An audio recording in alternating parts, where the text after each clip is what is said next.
Hello, dear friends. This is Dr. Dipesh Patel, and I'll be teaching you jet propulsion and aircraft engineering. Today, in this video lecture, we are going to see a lecture 2 of solid and liquid propulsion engines. And in this video lecture, I'm going to cover rocket motor hardware design. So, let's begin with the rocket motor hardware design. First of all, what is rocket motor? Rocket motor is basically a device which transfer the energy. The combustions which is being takes place inside the combustion chambers is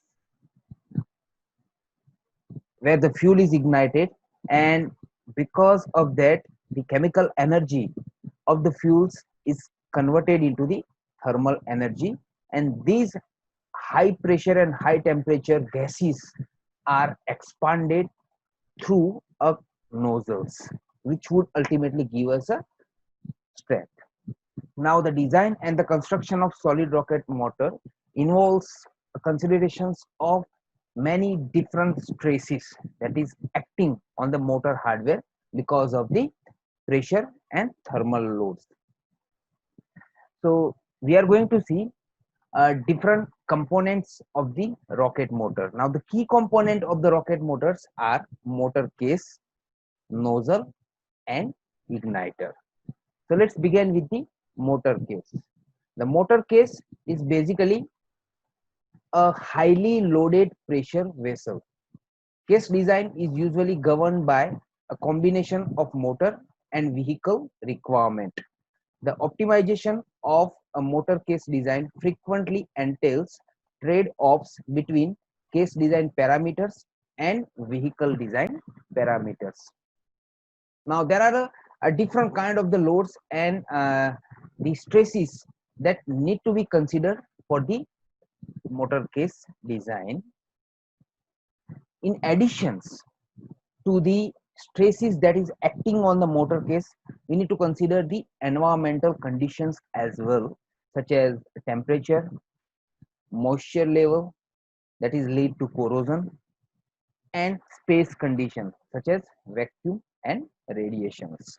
Let me brief you about the some different types of the load and the origin of the loads, such as the internal pressure that cause tension and vibration, axial thrust that cause axial vibrations, then motor nozzles that cause the axial and bending and the shear stress, then flight maneuvering cause axial bending and shear torsion, then ground handling, that is the origin of the torsion, compression, bending, and shear stresses. Now, there are three different classes of the material that have been used, uh, such as high strength metal, such as steel, aluminum, or titanium alloy, then wound filament, reinforced plastic, and the third type is combinations of these two. So like there are different types of the materials are used for the motor case, and some of them have mentioned here, such as e-glass, Kevlar 49, carbon 40 fiber, titanium alloy, aluminum or sorry steel alloy, and the aluminum alloy. So normally the metal cases are usually ductile and can yield before failure. It can be heated to high temperature up to 700 to 1000 degrees Celsius. They will not deteriorate significantly with time or weather. On the other hand, wound filament reinforced plastic cases are lower in weight, and it can be wound in precise pattern. The thermal expansion of plastic is often higher than metal, and the thermal conductivity is much lower. The combined stresses that should not exceed the working stress of the wall material.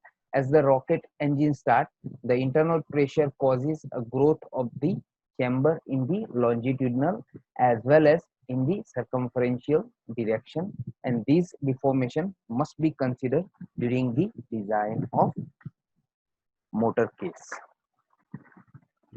Now we'll move to the next component, nozzle. Now nozzle has to withstand the very high temperature. It has to withstand against the severe environment such as very high heat transfer and the erosion, because the gases which is being passing through the nozzles has a very high temperature, and that could create the erosion as well. So the general construction of a solid rocket nozzle features steel or aluminum shells that are designed to carry structural loads. The composite ablative liners are bonded to the housing. Now, there are different kinds of the nozzles used according to the application, such as the simple single piece non-movable graphite nozzle, or even complex multi-piece nozzles, which is capable of moving to control the direction of the thrust vector. Now, from performance perspective, the primary nozzle design task is to efficiently expand gas flow from the motor combustion chamber to produce thrust. Now, there are different types of the nozzles. Materials are used, such as the aluminum, low carbon steel, mold graphite, molded graphite, Kevlar fiber, ablative plastic, refractory materials, etc. And basically the housing and structural support of the nozzle uses the same material as the metal case. Now, selections and the application of the proper material is the key to the successful design of solid rocket engine. Nozzle has to, as we discussed, nozzle has to withstand against the very high temperature and the erosions. Now, nozzle throat erosion causes the throat diameter to enlarge during operation and is one of the problems encountered in nozzle design. Usually, a throat area increases larger than 5% is considered unacceptable for most solid rocket application, since it causes a reduction in thrust and chamber pressure. Erosion occurs not only at the throat region but also at the section immediately upstream and downstream of the throat region. Erosion is caused by complex interaction between the high temperature and high velocity gas flow. The chemically aggressive specifies in the gas and the mechanical abrasion by particles. The structural analysis, such as stresses and strain of the key nozzle equipment, is depend on heat transfer analysis, and this allow the use of proper material physical properties. Now, the third key component of the rocket motor is the igniter. Igniter is basically used to begin the ignition, to begin the combustion into the combustion chamber. So igniter is same as the igniter uses the same propellant which has been used in the combustion chamber, but the mass is small and it contributes very little to the motor overall total impulse. It should be high enough to assure the ignition under all operating conditions. So the aim of the igniter is to just begin the combustion inside the combustion chambers. Igniter can be placed at several alternative locations, and some of them I have mentioned here. You can see 4 different locations has shown in this slide. You can see the first one, the igniter is placed after internal, then in the second one after external. In the bottom left one, you can see the igniter is placed in inside the combustion chamber, which is the forward internal, while in the bottom right you can see forward external. So these are the various places where the igniter is placed.